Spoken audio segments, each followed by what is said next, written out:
मात्र एक मिरर को रिमूव करके किस तरह से हमने बेंगलोर के एक ब्यूटी सैलून की सारी प्रॉब्लम्स को दूर किया, वो हमने अपनी लास्ट केस स्टडी में डिस्कस किया था। अगर आपने वो नहीं देखी है तो आप नीचे दिए गए लिंक पर क्लिक करके उसको देख सकते हैं। आज की केस स्टडी में मैं डिस्कस करूंगी कि किस तरह से एक मिरर को रिलोकेट करके पूरे के पूरे केस में हमने कुछ भी नहीं किया, केवल एक जो मिरर था उसको एक जगह से रिमूव करके दूसरी जगह पे लगाया। That's it. उसके बारे में आज हम डिस्कस करेंगे। मुंबई के एक व्यापारी ने मुझसे संपर्क किया। उन्होंने मुझसे अपनी प्रॉब्लम्स बताई कि जब से उन्होंने अपना इंटीरियर दोबारा कराया है तब से प्रॉब्लम क्या हो रही है कि उनकी जो सेल है वो डे बाय डे डिक्रीज होती जा रही है, जबकि उनका वही जगह पे शोरूम है, सारी जगह बिल्कुल सेम चल रही है, पर फिर भी प्रॉब्लम आ रही है। अब मैंने जब उनका शोरूम देखा तो क्या देखा कि उनकी जो एंट्रेंस है वो भी सही जगह पर है, उनके जो टॉयलेट्स हैं वो भी सही जगह पे बने हुए हैं, इवन पेंट्री भी सही जगह पर है और कैश काउंटर भी सही जगह पर है। अब प्रॉब्लम कहाँ थी? उनके यहाँ पर एक बहुत सुंदर सा मिरर लग रहा था जो कि इंटीरियर दोबारा हुआ उसमें लगाया गया।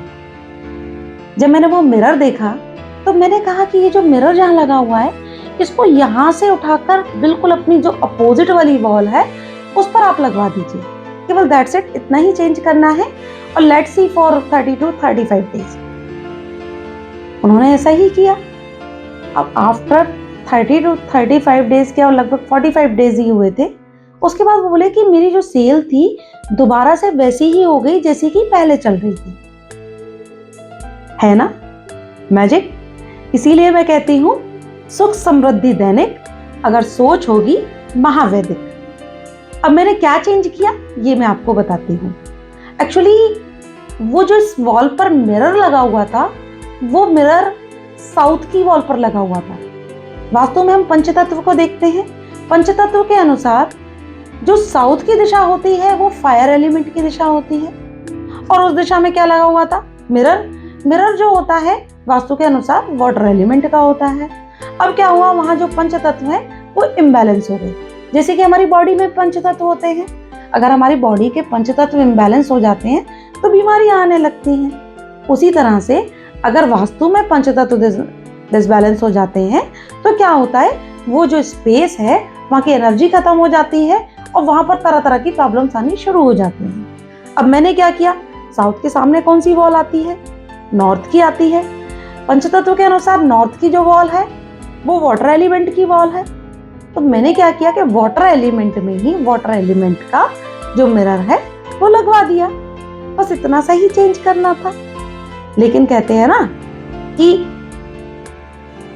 सही जगह पे कहाँ पर हथौड़ी मारनी है वो किसको पता होता है? वो एक इंजीनियर को ही पता होता है। तो हम लोग क्या हैं? हम लोग वास्तु के इंजीनियर हैं।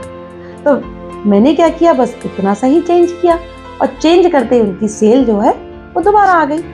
इसीलिए मैं हमेशा कहती हूँ आसान है ये जो छोटी छोटी सी टेक्निक्स। अगर आप भी सीखना चाहते हैं तब आप मुझसे मेरे वेबिनार में जुड़ सकते हैं, जिसमें कि मैं इस तरह की टेक्निक्स को और इस तरह की केस स्टडीज को डिटेल में डिस्कस करती हूँ।